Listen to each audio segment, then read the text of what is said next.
Je suis en train de découvrir petit à petit les intelligences qui émergent dans cette salle. Faites un effort pour intervenir de façon intelligente. Il ne faut pas passer à ces micros. Vous prendre tout simplement des agents qui ne sont pas payés sans proposer des pistes et des solutions. Alors Patrick, vous, je vous reconnais déjà votre intelligence. Vous n'allez pas nous surprendre avec un long test. Merci, honorable président de la parole. Honorable président, honorable membre du bureau, estimés collègues députés nationaux, ce qui est bien est bien.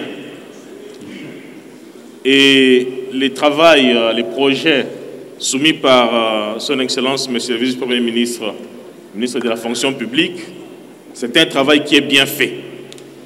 Et la RDC, honorable président, est un pays qui est sous-développé aujourd'hui. Mais comme le disait Adolphe Wagner, c'est avec des hommes qu'elle a bâti un pays. Et le VPM Liaou est allogé au panthéon des ministres qui font la République. Très bien.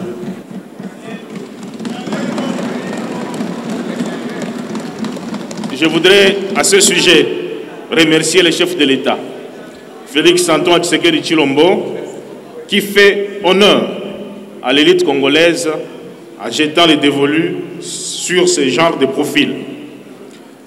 Sa compétence, honorable président, se manifeste dans ces ministères par un leadership collaboratif qui a significativement réduit les grèves qui caractérisaient ces ministères qu'on appelait ministères Golgotha.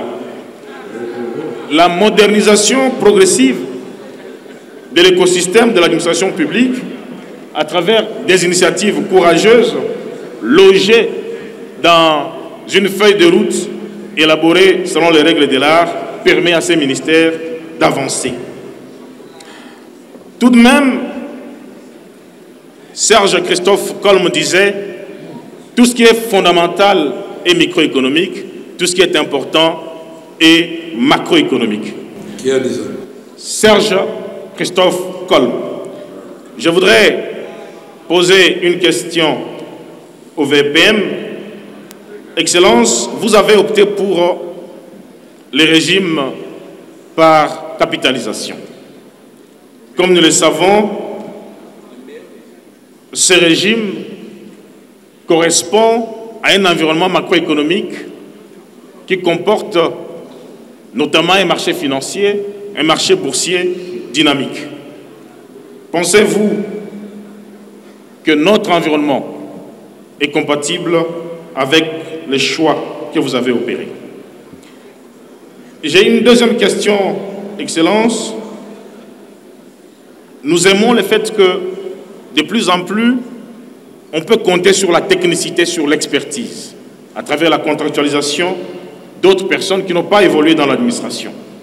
Il semble que la diaspora congolaise regorge de ces femmes, de ces hommes qui peuvent venir appuyer l'administration. C'est une très bonne chose.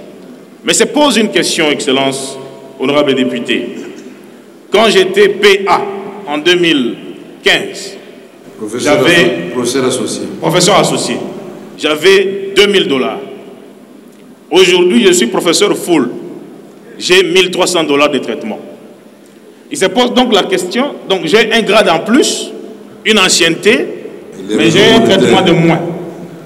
Il se pose donc un problème de politique salariale. Toute la modernisation qu'on entreprend. Le professeur d'université, ils veulent bien venir appuyer.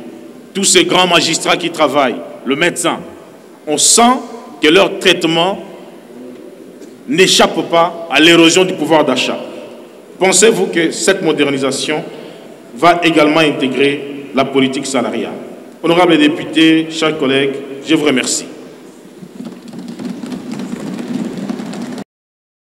La Chambre basse du Parlement poursuit sans atermoiement le tâche lui dévolu en cette session ordinaire de mars, à savoir la production législative et le contrôle parlementaire. Le vendredi 30 mai 2025, la plénière de l'Assemblée nationale a examiné et jugé recevable 2 projets de loi. Celui modifiant et complétant la loi portant régime spécial de sécurité sociale des agents publics de l'État et celui modifiant et complétant la loi portant statut des agents de carrière de service public de l'État. Elle a également auditionné les réponses du directeur général de la RVA suite à la question orale avec débat lui adressée sur la rédévance GoPass. Première matière, poursuite du contrôle parlementaire entamé le mercredi 28 mai 2025 avec cette fois-ci les réponses du directeur général de la régie de voies aériennes aux préoccupations soulevées par les députés nationaux suite à la question orale avec débat lui adressée par les députés nationaux Claude Missaré sur la problématique de la rédévance GoPass. S'agissant de l'informatisation de la gestion des GoPass, je voudrais rassurer tout le monde que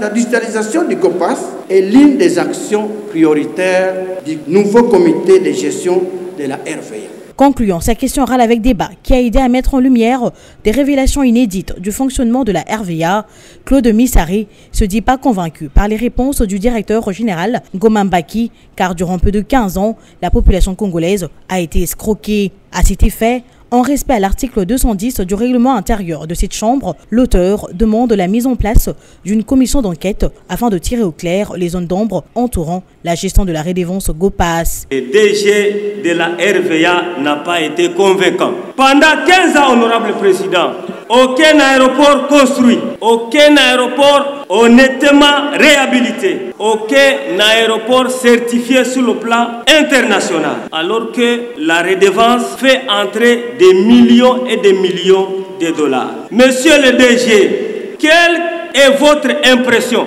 Notre impression quand nous atterrissons à l'aéroport Charles de Gaulle, à Addis Abeba, à Nairobi, à Entebbe, à Arusha en Tanzanie, mais chez nous, en RDC, pendant 15 ans, comme réalisation du Titan, 5 bis et 3000 chariots. Yesu Massia. Autour de l'examen de projet de loi modifiant et complétant la loi numéro 22/031 du 15 juillet 2022 portant régime spécial de sécurité sociale des agents publics de l'État ainsi que celui modifiant et complétant la loi numéro 16/013 du 15 juillet 2016 portant statut des agents de carrière de service public de l'État. Ces 2 textes de loi du gouvernement apportent plusieurs innovations énumérées par le vice-premier ministre, ministre de la fonction publique, Jean-Pierre Liaou. Aujourd'hui, dans la fonction publique, il est difficile d'utiliser un informaticien bardé de diplômes, expert, un crack qui peut aider l'État, tout simplement parce qu'il a 50 ans, l'âge étant plafonné à 35 ans. Et ici, par cette innovation, nous ouvrons la possibilité pour l'administration publique, pour l'État, d'utiliser ses compétences. Parce que si nous ne les faisons pas, nous n'allons pas freiner l'hémorragie de la création de plusieurs structures d'experts autour de ministères, autour de nos administrations. Le débat général a porté sur des sujets tels que la problématique de la politique salariale, la contractualisation dans la fonction publique, les recrutements de vieux, le mécanisme de la promotion, l'obscurantisme dans le recrutement, la redynamisation de la formation au sein de l'ENA. Avec concision, le VPM de la fonction publique, Jean-Pierre Liaou, a rassuré la représentation nationale sur la prise en compte de leurs inquiétudes ainsi que de la création d'une réglementation en ce qui concerne la contractualisation à la fonction publique. En réaction à la présentation de ce projet de loi qui se veut novateur et au goût du jour, le président de l'Assemblée nationale, Vital Kamerhe, invite les élus à un examen assidu. Président de l'Assemblée nationale 2 fois, vous serez étonné de voir comment les gens abusent. On nomme un nouveau ministre, il amène, il envoie tout ça dans l'administration. Voilà pourquoi depuis que je suis là, j'ai cette question des fonctionnaires et agents de l'Assemblée nationale. J'avais déjà dit au vice-premier ministre qu'elle fera l'objet d'un examen minutieux. Je n'ai engagé ni un attaché de bureau ou quoi que ce soit. Non, ça nous sommes en train de tuer nous-mêmes le pays. Puisque l'enveloppe reste la même. Mais vous engagez des gens et puis on arrive dans le dépassement budgétaire, on commence à se poser des questions. Ces 2 projets de loi ont été jugés recevables et envoyés à la commission mixte ECOFIN, PAJ, socioculturelle pour un examen approfondi. En dernier, la plénière a examiné le rapport de la commission ATIENTIC relatif à la loi sur l'aménagement du territoire comportant des germes potentiels de conflit de compétences entre les ministres sectoriels suite à la correspondance du chef de l'État. Sur le 8 articles modifiés par le chef de l'État, un seul article a été maintenu tel quel. 7 ont été adoptés moyennant les observations du président de la République.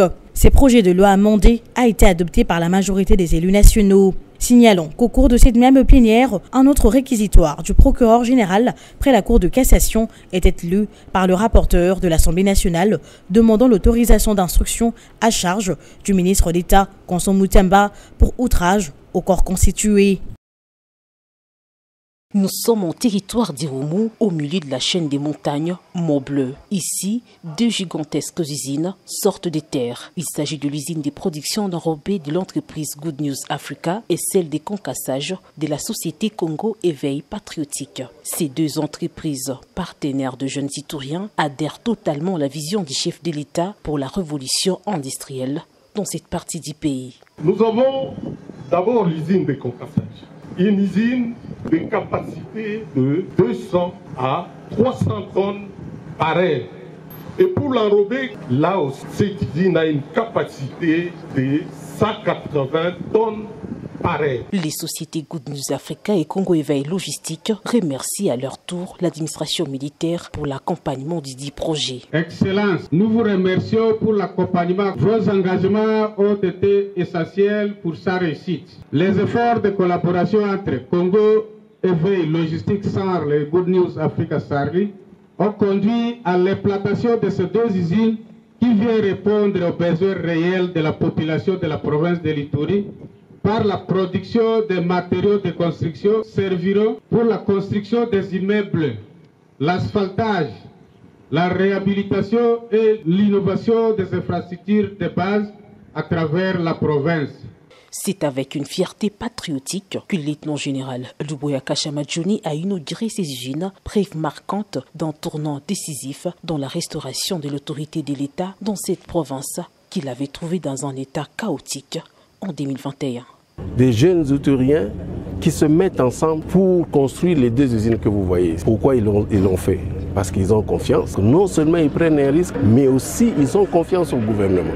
Et ça, c'est un message fort, non seulement pour les autres investisseurs, mais aussi pour la population iturienne et congolaise en général. De la sécurité au développement, l'État du siège en Ituri continue à laisser ses empreintes conformément à la vision du président Félix Tshisekedi Tshilombo, signalant que ces deux entreprises réhabilitent plus de 298 km sur la route nationale numéro 4, axe Komanda Mambasa à Vakubi.